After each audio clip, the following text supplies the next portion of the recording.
The shame hit me first, hot and acidic, then came the rage. Kale shifted off me, placing himself between me and the threat, a low, rumbling growl building in his chest that shook the floor. Lucian moved to the flank, his elegance replaced by a terrifying stillness, his fingers lengthening into talons. "Uncle Silas," I said, standing up and zipping my vest. My hands were steady now. The haze of lust had crystallized into cold clarity. "You summoned the stalkers." "To purge the city," Silas sneered, holding the amulet high. The green gem pulsed in time with the chittering of the monster behind him. "Whatever collateral damage occurs is necessary. You were supposed to be the bait, Elara, a martyr for the cause." "Bait," the word tasted like ash. "You sent me here to die so you could trap them." "I sent you to do your duty," Silas screamed. "Kill them now while they are distracted." He gestured to the stalker. The beast lunged, not at me, but at Kale. "No," I screamed. Kale met the beast head-on, shifting into his Lycan form mid-leap. The collision was a thunderclap of fur and chitin, but this stalker was bigger, juiced on the magic from Silas's amulet.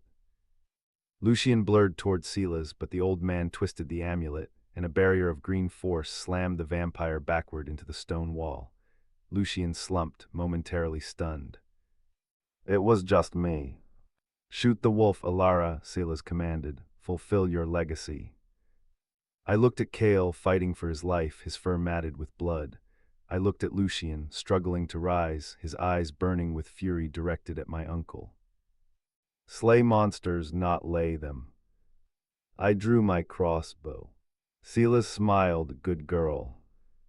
I raised the weapon, aiming squarely at the chaotic brawl of wolf and monster. "I am a Van Helsing," I said, my voice cutting through the noise, "and we hunt those who prey on the innocent." I shifted my aim 3 inches to the right. Thwag. The silver-tipped bolt didn't hit the wolf, it didn't hit the stalker. It slammed directly into the green gem of the amulet in Silas's hand. The crystal shattered. The magical backlash was instantaneous. Silas screamed as the green energy whipped back onto him, throwing him across the room. The force field around him vanished. The stalker, cut off from its power source, faltered, its movements becoming sluggish. "Now," I yelled. Kale roared, sensing the creature's weakness. He ripped one of the stalker's primary limbs clean off. The beast shrieked. Lucian was on his feet in a heartbeat. He didn't go for Silas, he went for the stalker, flanking it. With a movement too fast to track, he drove his hand into the creature's thorax and ripped out its pulsating heart. The monster collapsed into a heap of dissolving slime. Silence returned to the crypt, heavier than before. Silas groaned from the corner, broken and bleeding. Kale, shifting back to human form, naked, bloody, and magnificent, stalked toward him. Lucian was right beside him. "Don't kill him," I said. They both stopped, looking back at me. Kale's jaw was set, his eyes wild. Lucian looked disappointed. "He tried to kill you," Kale growled. "He's my family," I said, walking past them to stand over my uncle. Silas looked up at me with pure hatred. "You're a traitor," he spat, blood bubbling on his lips. "You've damned your soul." "Maybe," I said. I crouched down, retrieving the shattered remnants of the amulet, "but I know who the real monsters are now." I stood up and looked at the 2 men waiting for me, the vampire and the wolf, my enemies, my something else. "Leave him," I told them. "Let him go back to the Order and tell them that the Van Helsing line has new management." Lucian smiled, a genuine, terrifying expression of pride. "As you wish." We left Silas in the ruins of the crypt. We walked out into the night, the rain having finally stopped. The air was crisp, clean. We reached the extraction van I had hidden 2 blocks away. I leaned against the side of the vehicle, the adrenaline finally crashing. My knees gave way, but I didn't fall.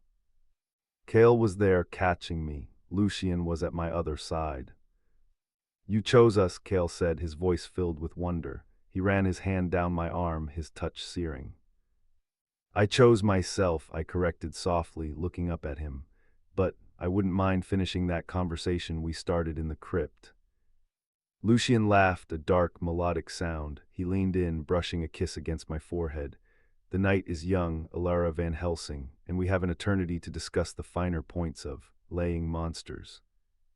Kale smirked, pulling me flush against his chest, heedless of the streetlights. I planned to be very persuasive.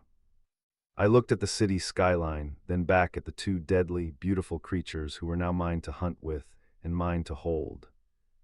"Shut up and drive," I said, opening the door, "before I change my mind and stake you both."